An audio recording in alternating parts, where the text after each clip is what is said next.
adopting, you know, his scrim and or competitive strategy, right? Lazy landing, that is his most known spot for landing. So for him to land here, they mean serious business. Yeah, and he lands here relatively uncontested. There's going to be a duo over to the north, I'll say northwest, and also someone all the way up in the tippy north there. As we make our way now down forward, we're going to have Sinnoh here along with King. We're gonna be seeing a lot of Sinnoh and O-King. Let me tell you guys right now, do not sleep on this duo right here. They are so good. I had the pleasure of racing and seeing them at the South Korean event that we, flew out to and covered over there. They are dangerous. Well, you're hyping them up here, but unfortunately, they're going to be taking some damage from the stinks.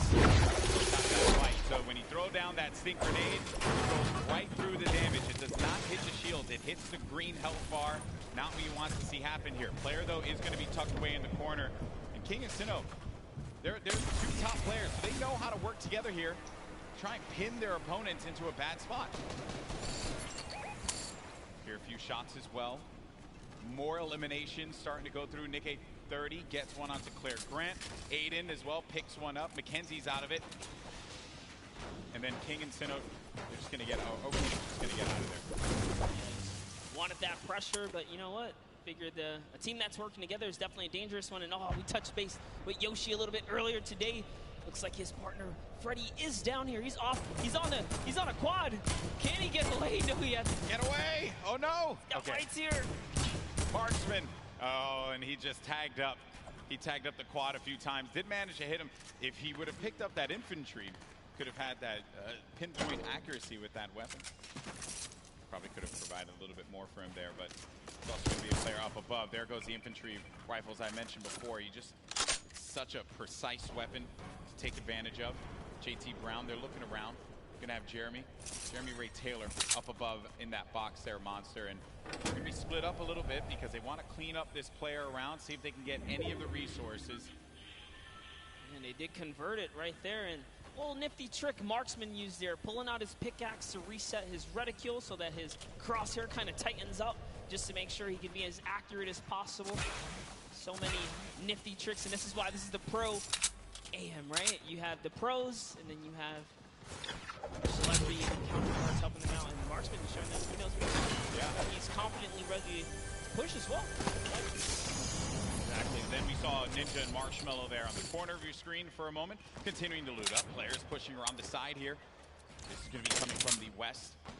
JT Brown looking to get vision. He has that snipe out. Maybe get connection perhaps, but it's going to be Marksman looking for the opportunity to take advantage of that heavy AR. Yes, I love this. JT Brown ready to back him up. He's got extra shields and everything. He's got that legendary sniper. He knows exactly where this player is at. Small peek right here. He might take his face off. We will see. He's playing with a lot of confidence too. You can tell in the movements. JT Brown has played in multiple, I think he's played in every single tournament. So no stranger here to this big stage. Then they're not really going to go for that fight. There wasn't really much of a reason for them to try and push in for that fight, Monster. That player did have that natural high ground. If JT Brown would have gotten the connection with the snipe, that would have been great. But you got to think about this. The storm, as it pushes on in. Now these players, you're going to take a little bit of damage here. But you have a lot of bodies scattered around. Junk Junction, Polar Peak, Happy Hamlet, even Lucky Landing. There's a lot of players that are going to be on the outside, but this circle is going to be pushing in, centered more toward Dusty Divot. So you're going to have that big circle around here. 1 damage per second as well. You got to start to make moves quickly. Yeah, Slogo Man does not want to play around here. He does not have anything to deal with in this moment. He has a glider redeploy. I mean, he can use it to get away, but with that one person trailing behind him, knows that Bye Tambien. You did better. I didn't even try to. Hey, it's a little bit of Spanish right there, but I'm over to Ewok and Jordan Fisher. You got the accent. You got the accent. I respect it. I can pull it. Right. So Ewok and Jordan Fisher. This duo at the summer block party. Ewok hunted Jordan Fisher down. Enemies have become friends here. And with the baller and the shadow bombs, they're going to rotate on out, get to the safe zone. A few players are going to be around here as well. And Ewok just tagged him. take full advantage of the ping system, right? When you're able to do that, that helps so much. Sometimes you don't even need to use your words. You can just use the ping system to relay where the threats are going to be. Exactly, and that's what Ewok used as their primary form of communication here. She's going to lay down some fire. But it's all good. Can she get a couple more shots? If they catch an advantage, we saw what she did last time to Jordan Fisher in the previous 2019 Pro-Am, right? The last one that just passed by where she made her debut. She pushed all the way across the field. She showed. Ewok gets very aggressive. She will get down. Right up to that Ewok name. That's what Ewok did in that last Pro-Am, but now we're going over to Neo Tilted. One shot girl Chandler Riggs.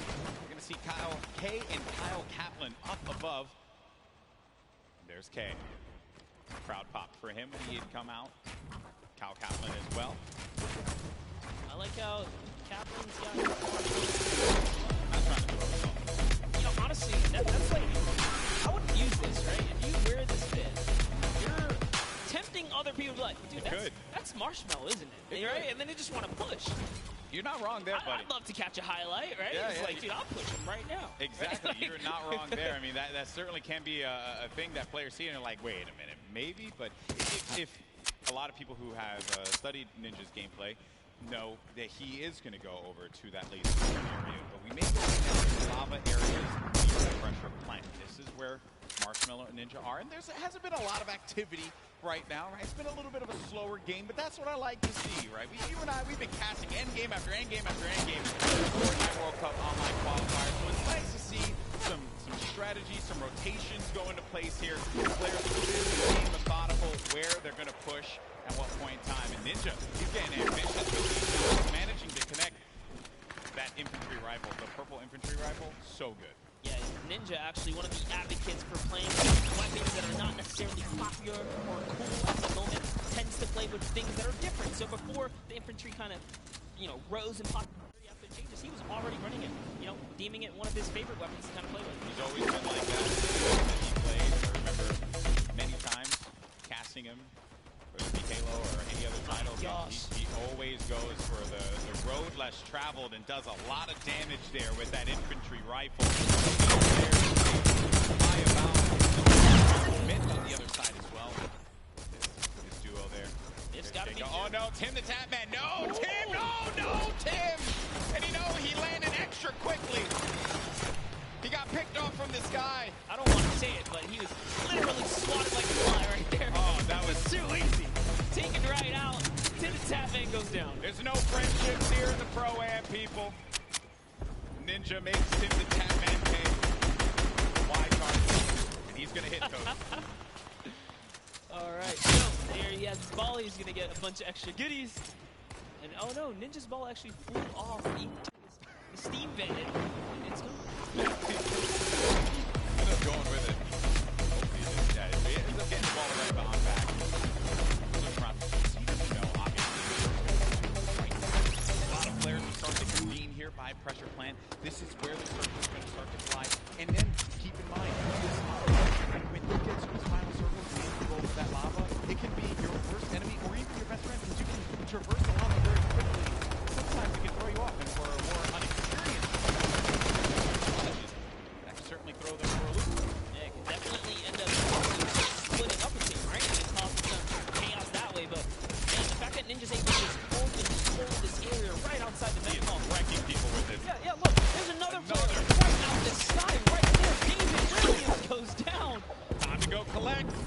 Time to go collect. Go get that expensive NYC rent right there. Because he's collected right here. Oh man, he's been just swatting these players out of the sky. He's going to make one right now.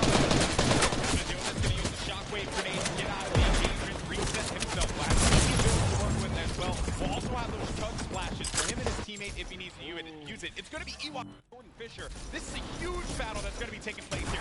Tifu has the angle, he has a perspective, and with that combat shotgun, he can hit him from a distance as well. On the screen, you see Nick 830 gets eliminated, so he's going to be out of the game. But for now, all eyes are going to be set here on Tifu and this engagement with Jordan Fisher and Ewok. Yeah, he actually had to back up. Someone stormed right at him, forcing him out of that area. But lucky for him, he does have plenty of shockwaves to make a ton of moves. And Ewok actually gets pelted down a few more times there. Yeah, that's not good because they're going to go down low, and they know exactly where they are. So they just can wait this one out.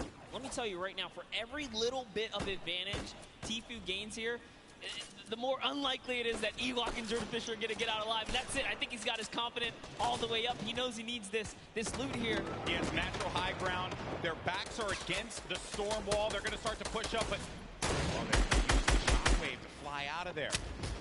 Just one, though. We only saw one, so there it is. Oh, no. He's kind of trapped there.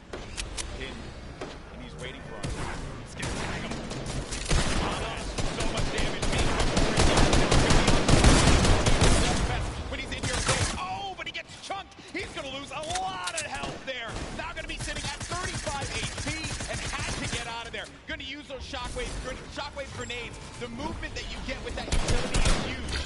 It was actually Jordan Fisher who came back to rescue Ewok, and it was just enough to back off Tfue. And now that it's time here. He really is the perfect human being. He really is. There goes the jet stream. Ewok gets out. Jordan Fisher's taking damage, people. He's got to get out of that. He managed to fly on out of there. The concern I have for Ewok and Jordan Fisher together. Not only that, Tfue knows he has to get the lead. They are desperate. And that artillery strike actually being rained down. Tfue is forced to be on defense. Far from his teammate Nav. Edwin, Hodge, and Krauts right here. They don't have health either. This is the perfect opportunity for Tfue. A lot of players are going to be very, very weak. And he gets an elimination on Edwin Hodge. It's going to be Tfue's fourth elimination. Nav has 2 of his own, 6 points. There was a trap here. Never suspect the trap. Tfue. Oh, my word. He is disgusted with what he just saw. Should be able to get him, though, and they'll get back into this. He does have a launch pad, so they can use that to get back into a safe position, but they don't have heals, Monster. Yes, he does. He actually has 2 campfires in his inventory. Shield. But he has to get to zone ASAP. Airwalks, a previous reigning champ so far, and RL Grime are going to push someone off here. And oh boy, this is the Pro-Am. It's starting to heat up here. That is going to get clipped. Absolutely. Now he catches a nice little 2-piece locked into the trap. That was perfect. There goes your Summer Ball Party winners, Airwalks and RL Grime, sitting on top of their top here. And Tfue, right next to Ali. Boy, does he have video. Tfue does not pop these double campfires. That shot from Tfue, clinical. Combat shot is going to tag you for sometimes. Easy pickings for the veteran. The tree goes down. No more protection for him, but the shadow bomb is going to be used. You see that player flipping away on out of there. Doing all the flipping stuff. He sent Nav in because Nav has the materials and the health advantage there to kind of lead the way, but now they're both in a desperate situation. Tfue forced to just get to farming here. He's going to try and get what he can off the bunker. Ninja still in the same spot, just outside the people bits. No reason hitting the shots the way that he has been with the infantry rifle.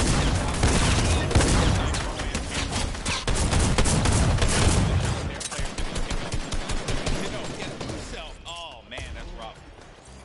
Zeno makes it to endgame with O-King. Like I said, they're going to be a troublesome duo. There's still plenty of excellent players left in the game here. You see Whitlock down below. Ninja's actually super hurt now. I think he just received a snipe. Yeah, so this is going to be a rough spot, but we actually did catch one of his monster shots earlier on. That was rare. That was number 4.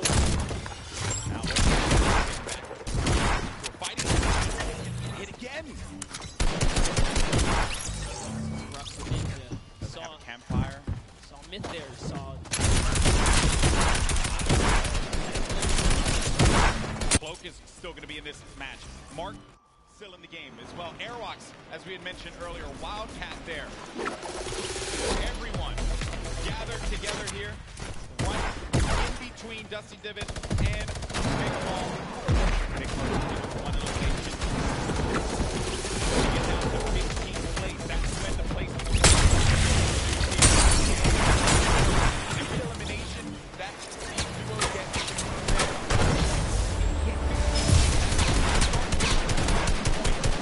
right there. Myth just ended Ninja up above in the battle, and Marshmallow almost been for himself as he impulse out of the battle. And it looks like has to make a big decision here. Yep, he says, you know what, I'm going to get to zone, and it's time to leave Ninja's card behind. There's nothing he can do but play for placement at this point, as he goes straight for the high ground. Marshmallow does manage to get up top there, and some great quick building is going to keep him safe for the time being. He can't get his card, and bear in mind, when you look at the circle, we're heading into that half-in, half-out circle. Movement's going to start to happen here. Players are going to have to start thinking about those pushes, the rotations, and also who